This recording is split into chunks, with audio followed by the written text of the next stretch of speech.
Lagos's Hot FM. Welcome to another Saturday of the Parent Connect Helpline show. My name is Sharon. So today, talking about cervical cancer, I'm very happy to have my special guest in the studio with me. She's a doctor, she's a consultant obstetrician and gynecologist from one of the big hospitals in Lagos. I've got Dr. Tolulope Fasesin. Thank you for having Happy me. New Year! Same to you. I would like for you to shed light on what cervical cancer is. Before we talk about cancer of anywhere, we need to know what cancer stands for. Okay. Generally, it just means abnormal growth of normal tissue. So there's normal tissue there, then something happens, and then abnormal cells start to grow.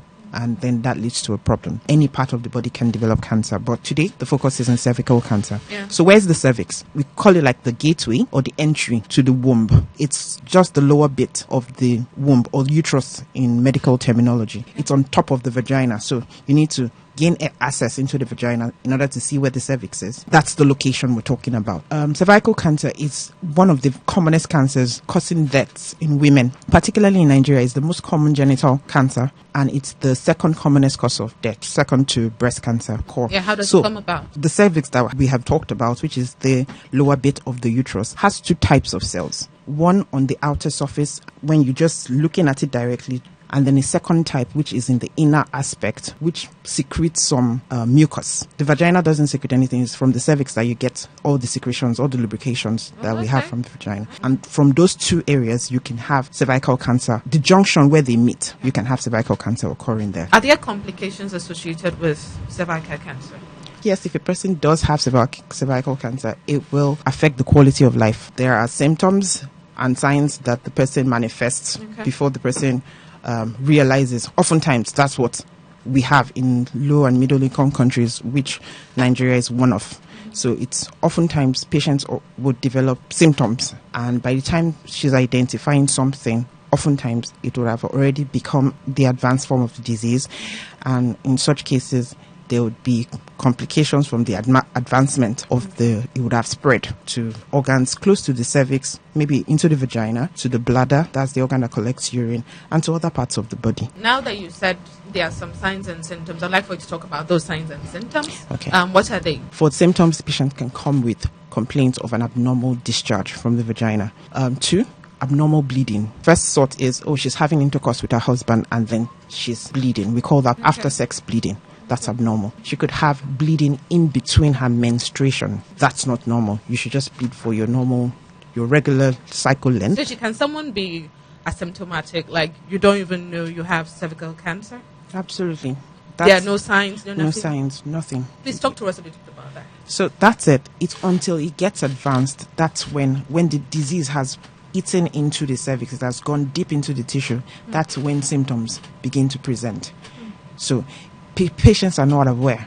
But then, how do they even find out you have cervical cancer? Let's come to that first. Thank you very much.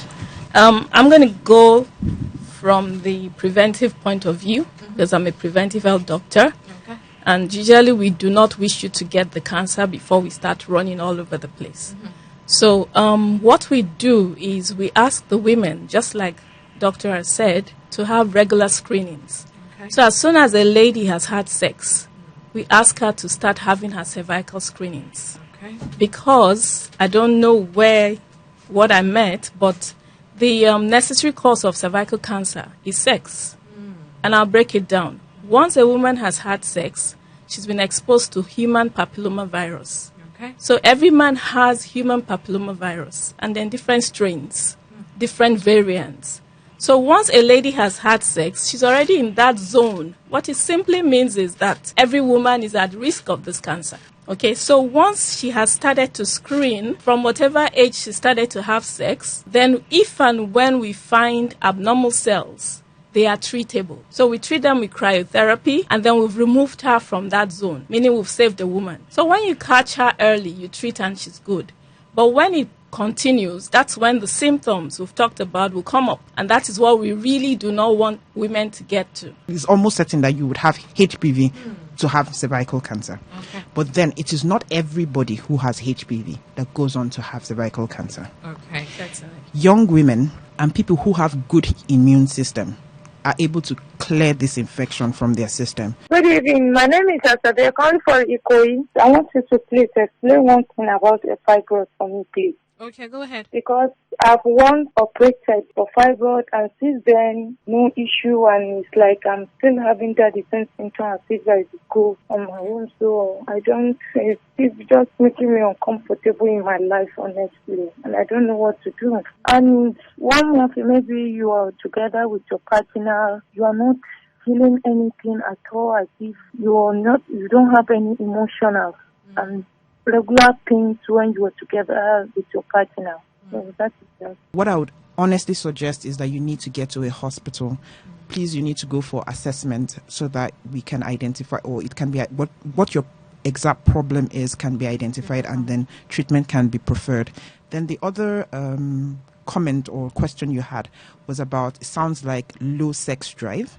I think that's what you're talking about, but there are different aspects to it. So it may not even just be low sex drive. It may just be that you're not being properly, it might be an arousal problem. So again, you need to come or go to a hospital, make the complaint. There are special questions we would ask to try to identify the level where the problem is at, and then give you a solution. Okay. There's a possibility too that you're not happy with your spouse.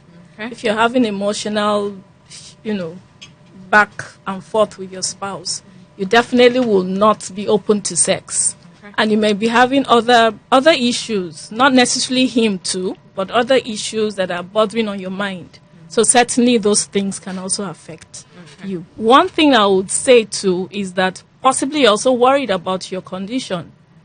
So all those things come together. Remember, as human beings, we're three. You have your mind, you have your spirit, you have your body, and they all work together. So something in your mind might just be getting in the way as well. If she's sexually active, she can't take a vaccine. The first process is to screen the child or the lady, let's say, before we give a vaccine. So when we screen and the cells are good, she's eligible for the vaccine.